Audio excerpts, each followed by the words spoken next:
दोस्तों, भगवत गीता एक ऐसा ग्रंथ है जिससे हम बहुत से लाइफ लेसन सीख सकते हैं। और श्रीमद् भगवत गीता एक ऐसा ग्रंथ है जिससे हम अपने जीवन की हर परिस्थिति से निकलने का उपाय भी जान सकते हैं। दोस्तों, अगर आप अपने जीवन में मृत्यु से डरते हो या आपको जीवन और मृत्यु के इस सफ़र में अगर आपको उलझने सताती हैं कि एक्चुअल में जीवन और मृत्यु क्या है, तथा जो आपका जो थॉट है जीवन और मृत्यु को लेकर, ये 3 ऐसे श्लोक हैं जो आपके इन थॉट को ही बदल कर रख देने वाले हैं। और आपके मन में जो भी सवाल है जीवन और लेकर, इन तीनों श्लोक ऐसे हैं जो आपके सभी सवालों का जवाब दे देंगे।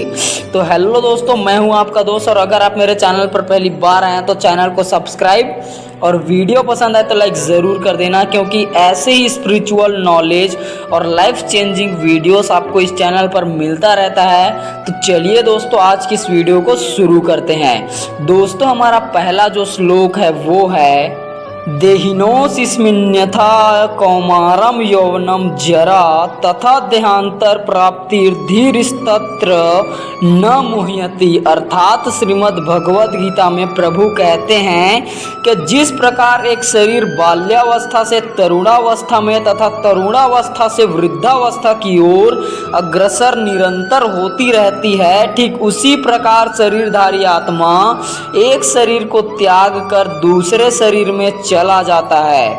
दोस्तों, भगवान कहते हैं कि जिस प्रकार एक शरीर पहले बाल्यावस्था में होता है, उसके बाद वो तरुणावस्था में जाता है, फिर वो वृद्धावस्था में चला जाता है, ठीक उसी प्रकार शरीरधारी आत्मा एक शरीर के नष्ट हो जाने से या एक शरीर के व्यर्थ हो जाने से वह दूसरे शरीर में चला जाता है। इसलिए तो कहा जाता है कि हमेशा अंत एक शरीर का होता है, एक आत्मा का नहीं। इसलिए मृत्यु का भय अपने अंदर से निकाल दो, क्योंकि आप कभी नहीं मरते हो, मरता आपका शरीर है। और आप एक शरीर नहीं बल्कि आप एक आत्मा हो।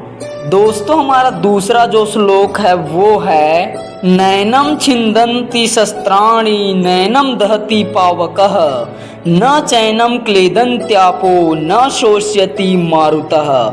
अर्थात इस श्लोक में भगवान कहते हैं कि आत्मा को ना तो शस्त्र काट सकता है, ना अग्नि उसे जला सकता है, ना जल उसे भिगो सकता है, और ना वायु उसे सुखा सकता है। अर्थात आत्मा इतना सूक्ष्म है तथा इतना शक्तिशाली है कि उसे न तो किसी अस्त्र से काटा जा सकता है, ना ही उसे किसी अग्नि से जलाया जा सकता है, ना ही उसे कोई जल भिगो सकता है, ना ही उसे वायु सुखा सकती है।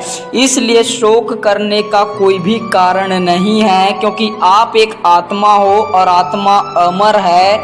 इसलिए शरीर के प्रति मोह को त्याग कर अपनी आत्मा को पहचानो और अपने जीवन का जो लक्ष्य है उसे प्राप्त करो।